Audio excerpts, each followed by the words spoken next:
Hello दोस्तों आज की वीडियो में मैं रिपेयर करूंगा एक ओल्ड मॉडल कूलर मोटर। दोस्तों इसके अंदर ये प्रॉब्लम है, जब इसको हम चलाते हैं तो इसके अंदर से दोस्तों काफ़ी साउंड की आवाज़ आती है, यानी कि इसके अंदर से दोस्तों कट कट की काफ़ी आवाज़ आती है, ऐसा कस्टमर का कहना है। तो दोस्तों चलिए मैं एक बार आपको चला के दिखा देता हूँ। ये देखिए दोस्तों, इस प्रकार से इसके अंदर से काफ़ी ज़ोर ज़ोर से कट कट की आवाज़ आती है। तो दोस्तों इसके वायर हटा लेते हैं और देखते हैं खोलकर इसके अंदर क्या प्रॉब्लम है। तो दोस्तों इसको खोलने के लिए ये देखिए 4 स्क्रू लगे हुए हैं लंबे। दोस्तों इनको चारों को खोल लेना है।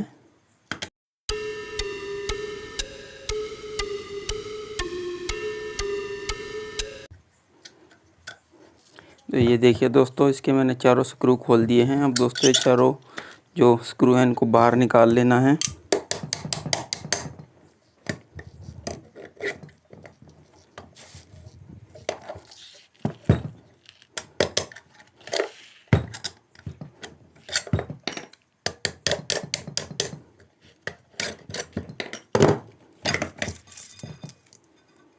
उसके बाद दोस्तों इसके टब भी बाहर निकाल लेने हैं।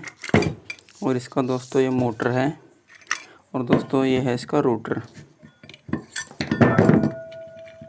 और दोस्तों इसके अंदर जो प्रॉब्लम है वो ये है कि जो दोस्तों इसके अंदर सॉकेट लगा हुआ है, ये देखिए ये फ्री हो चुका है। ये रोटर के अंदर ये देखिए आराम से घूम रहा है।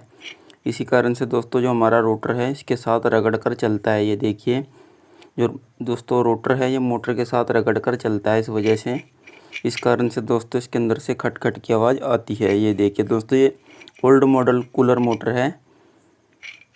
तो दोस्तों अब हमें इसका सॉल्यूशन कैसे करना है ये मैं आपको बताऊंगा। तो दोस्तों इसका सॉल्यूशन इस प्रकार से करना होगा।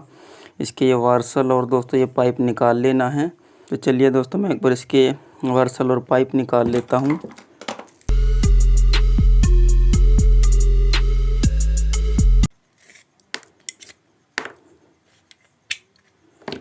तो ये देखिए दोस्तों इसके वार्सल पाइप निकाल दिए और ये देखिए दोस्तों इसका जो सॉकेट है ये इसके अंदर आराम से चला जाता है। जबकि दोस्तों सॉकेट इसके अंदर टाइट रहना चाहिए, सॉकेट ऐसे ढीला नहीं रहना चाहिए। तो दोस्तों इसका जो बुश सॉकेट है एक बार ये भी चेक कर लेते हैं। इसको ऐसे दोस्तों सॉकेट को बुश के अंदर डालेंगे और आगे पीछे ऐसे हिला के देखेंगे। अगर दोस्तों प्ले है तो ख़राब है, अगर प्ले नहीं है तो ख़राब नहीं है। तो दोस्तों ये देखिए इसके जो बुश हैं बिल्कुल ओके है पीछे वाला। अब दोस्तों आगे वाला भी ऐसे ही चेक कर लेते हैं। तो ये देखिए दोस्तों इसमें भी प्ले नहीं है, यह भी बिल्कुल ओके है। यानी कि दोस्तों बुश और सॉकेट इसके बिल्कुल ओके हैं। प्रॉब्लम दोस्तों इसके अंदर यही है, इसी कारण से इसके अंदर से दोस्तों खट खट की आवाज़ आती है। अब दोस्तों इसका एक ही सॉल्यूशन है, इसका सॉकेट इसके अंदर डालकर यहाँ पर हमें हल्का हल्का सा वेल्डिंग करवाना होगा। वेल्डिंग वाले के पास जाकर तभी ये चलेगा। इसमें दोस्तों कोई जुगाड़ नहीं चलेगा, क्योंकि दोस्तों ये बड़ी मोटर है, काफ़ी पावरफुल मोटर है। अगर हम दोस्तों इसमें ऐसे ही कोई जुगाड़ करके चलाएंगे तो ऐसे ये नहीं चलेगा।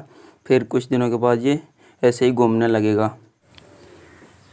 ये देखिए दोस्तों मैंने इस पर यहाँ पर वेल्डिंग करा दिया है। दोस्तों हल्का हल्का दोस्तों दोनों साइड इस पर वेल्डिंग करा दिया है। दोस्तों इसका यही एकमात्र सॉल्यूशन है। दोस्तों इसमें कुछ और जुगाड़ नहीं चलेगा, क्योंकि दोस्तों ये काफ़ी पावरफुल मोटर है दोस्तों। तो दोस्तों वेल्डिंग यहाँ पर करा दिया है। अब आप लोग ये सोच रहे होंगे कि जब इसकी सॉकेट ख़राब होगी तो सॉकेट कैसे निकलेगी। तो दोस्तों ग्राइंडर से यहाँ से वेल्डिंग काटने पर ये सॉकेट निकल जाएगी, अगर दोस्तों इसकी कभी सॉकेट आगे चलकर ख़राब होगी तो। दोस्तों फाइनली हमने इसका जो सॉकेट है यहाँ से वेल्डिंग करा दिया है। तो दोस्तों अब इसकी फ़िटिंग करते हैं। दोस्तों फिटिंग करने से पहले इसके जो बुश हैं इसके अंदर मुगलैल ऑयल डाल दें, थोड़ा थोड़ा नया मुगलैल ऑयल दोस्तों दोनों बुश में इस प्रकार से। और दोस्तों चलिए इसके बाद अब मैं इसकी फ़िटिंग कर देता हूँ जल्दी से।